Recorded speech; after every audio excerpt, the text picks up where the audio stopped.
में नौकरी करने का गौरव प्राप्त है, जो चौहान समाज के गौरव हैं, परम आदरणीय बाबूजी। आज इस कार्यक्रम के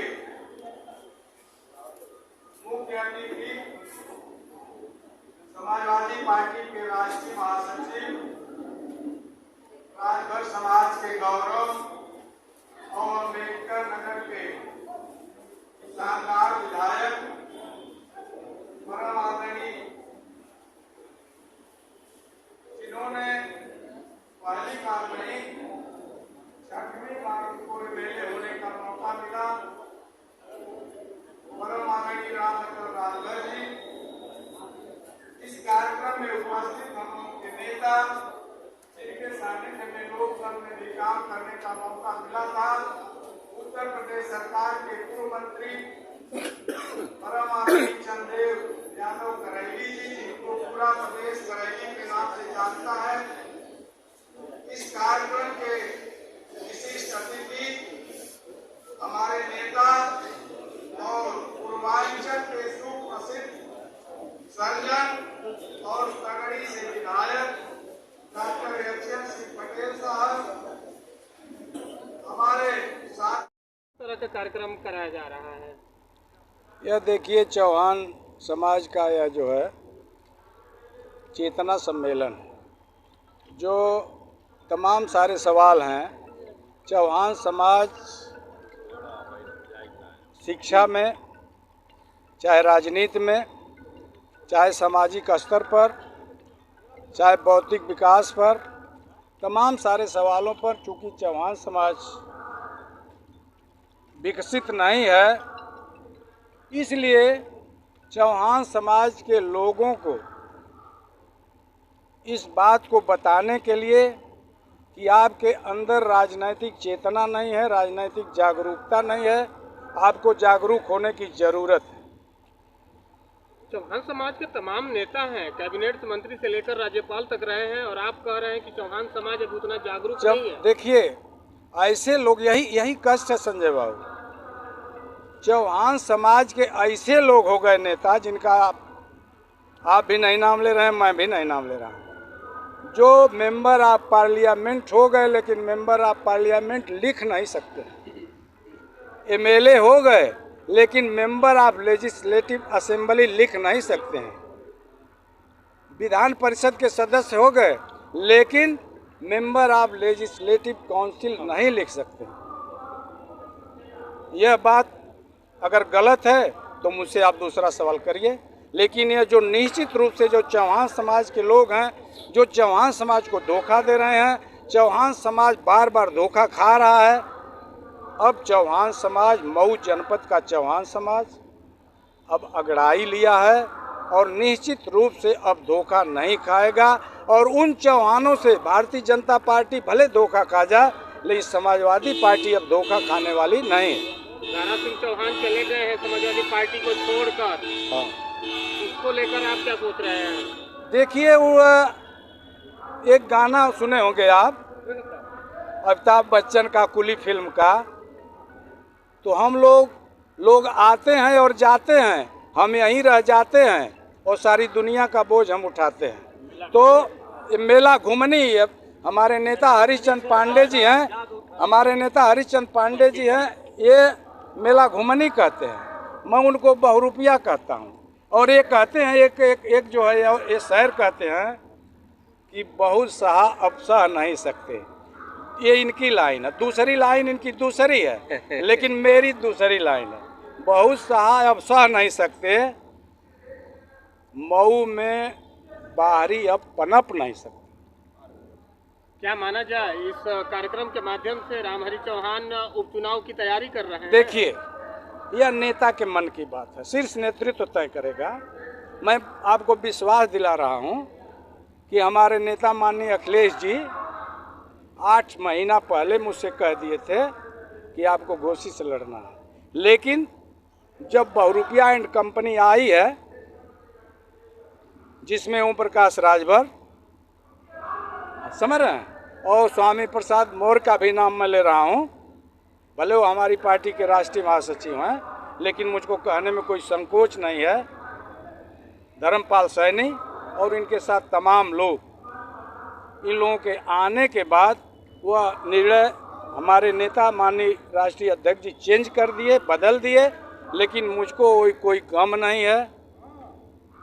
आज भी समाजवादी पार्टी में हूँ। जुआ लोक दल का जब मऊ और आजमगढ़ एक में था तो ये हमारे नेता है, ये हमारे जिलाध्यक्ष थे। विजय शंकर यादव जो मधुबन की शहीदी धरती के हैं वो जिला उपाध्यक्ष थे और मैं जिला महासचिव था।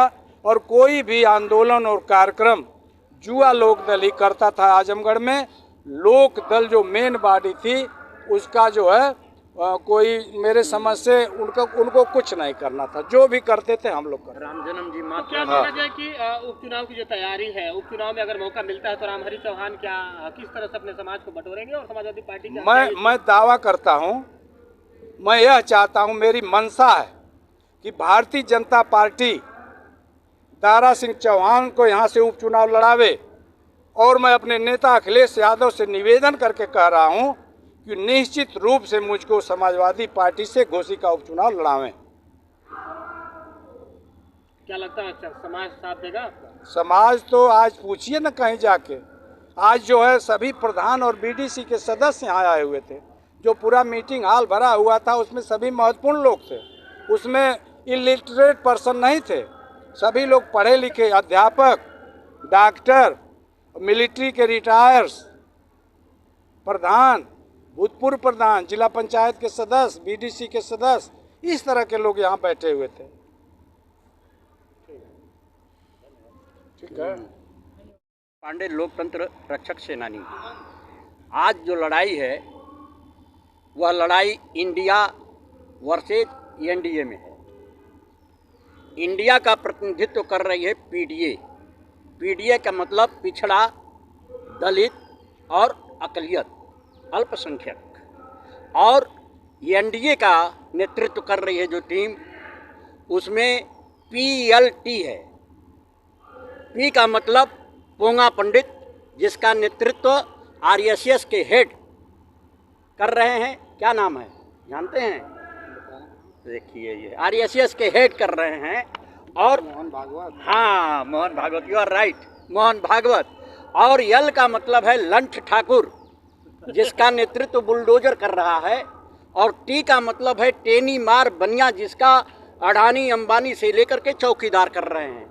तो इन दोनों टीमों के बीच में संघर्ष है। इसमें हमें पूरा का पूरा विश्वास है कि इंडिया चुनाव जीतेगी। धन्यवाद। तो पीडीए तो खत्म हो गया, पीडीए तो एनडीए में चला पीडीए, गया। हाँ, इंडिया में इंडिया का ये प्रतिनिधित्व कर रही है। इंडिया का प्रतिनिधित्व कर रही है पीडीए, यानी पिछड़ा, दलित और अल्पसंख्यक। ये उनका इंडिया का प्रतिनिधित्व कर रहे हैं। और एनडीए का प्रतिनिधित्व कर रहे हैं कौन? पीएलटी, पोंगा पंडित, लंठ ठाकुर और टेनीमार बनिया। मोदी जी तो कह रहे हैं सारे चोर इकट्ठा हो गए हैं। वह उन्हीं के साथ है, इतना सही कह रहे हैं, सारे चोर इकट्ठा हो गए, उन्हीं के साथ हैं। धन्यवाद। आज चौहान समाज का यह सम्मेलन था और हमारे बड़े भाई रामहरि चौहान एडवोकेट द्वारा ऑर्गेनाइज किया गया था। तो समाजवादियों का कार्यक्रम हो और निमंत्रण जाए तो हम लोगों को आना ही पड़ता है। वैसे भी आजमगढ़ मऊ के बड़े मधुर संबंध हैं और हम लोगों को लगता है कि दोनों जिला एक ही है। वैसे आज के घोसी के इतिहास में एक राजनीतिक घटना हुई है जिसकी किसी को उम्मीद नहीं थी। उस घटना के सिलसिले में हमारे समाजवादी साथी, इनके साथ ही पूरे घोसी की जनता जाने वाले साथी के प्रति आक्रोश में है और उनको जवाब देना चाहती है। तो इससे पहले भी तो थाना की दारा चौहान दल बदलू है और फिर समाजवादी पार्टी की क्या ऐसी मजबूरी आन पड़ी कि उनको टिकट देना पड़ा, जबकि पार्टी में बहुत ऐसे कार्यकर्ता थे जो लगातार लंबे समय से संघर्ष कर रहे थे। लखनऊ और दिल्ली में कुछ ऐसे नेता हैं जिनके ठगी का कारोबार बड़ा प्रबल है और जब कभी भी चुनाव आते हैं तो अपने जात बिरादरी के कुछ लोगों को इकट्ठा करके, जो काफ़ी रुपए पैसे वाले हैं और कारोबार वाले हैं, इकट्ठा करके बड़े नेताओं के इर्द गिर्द चक्कर काटते हैं और प्रभाव डालते हैं कि हमारा समाज हमारे नाम से जुड़ा है। और कभी कभी मुगालते में, धोखे में या उस समाज को जोड़ने की चाहत में इस तरह की गलतियां हो जाया करती हैं। समाजवादी पार्टी ने टिकट देके कोई गलती नहीं किया, बल्कि समाजवादी पार्टी ने चौहान समाज के लोगों को सरकार में भागीदारी देने के लिए उनको टिकट दिया था। अब रह गया कि उन्होंने उनके साथ चौहान समाज तो समाजवादी पार्टी में है, वह समाजवादी पार्टी और चौहान समाज दोनों को छोड़ करके चले गए। तो अब जाने वाले के प्रति हमारी क्या बात हो सकती है। बहरहाल जहाँ गए, राजभर लगातार अब बयान दे रहे हैं कि 2024 में समाजवादी पार्टी का खाता नहीं खुलेगा, लुटिया डुबा। एक देसी कहावत है, एक गांव में लोग कहते हैं कि एक शामिल बाजा होता है, और जब सारे बाजे बजते हैं तभी वो बजता है, उसकी अकेले कोई हैसियत नहीं है। ओम प्रकाश राजभर ठग संप्रदाय के व्यक्ति हैं और उनको अकेले बजने की हैसियत में नहीं है, हमेशा उनको बजने के लिए किसी न किसी के साथ जाना है। तो हमारे साथ थे सरकार बनाने की उम्मीद में, सरकार नहीं बन पाई, तो जिनको रोज़ पानी पी पी के गालियाँ दे रहे थे, जब उन्होंने उनको स्वीकार कर लिया तो हमने भी उनका जाना स्वीकार कर लिया। इसलिए कि राजभर के समाज के लोग जानते हैं कि अपने बेटे और परिवार के लिए ओम प्रकाश राजभर जी परेशान हैं, समाज के लिए परेशान नहीं हैं। जो दोनों नेता गए हैं उनकी सदकत लगाने के लिए दोनों समाज के लोग तैयार हैं, हमें कोई चिंता नहीं है। समाजवादी हर मुकाबले में लड़ करके आते हैं और चुनौतियों को स्वीकार करने वाले हैं।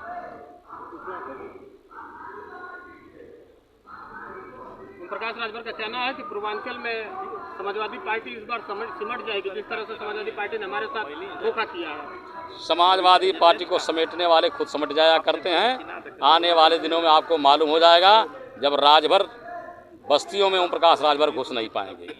अकेले ओम प्रकाश राजभर ही राजभर के ठेकेदार थोड़े हैं। हमारे संगठन में, हमारी पार्टी में पहले से उस समाज के लोग जुड़े हुए हैं और ओम प्रकाश राजभर की कोई दाल गलने वाली नहीं है।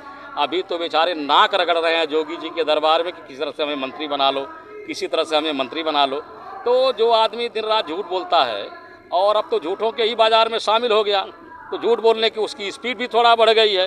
तो बोलने दीजिए झूठ, उससे हमारा क्या बिगड़ने वाला है। समाज के लोग जानते हैं कि क्या होने वाला, क्या हमें करना चाहिए। धन्यवाद।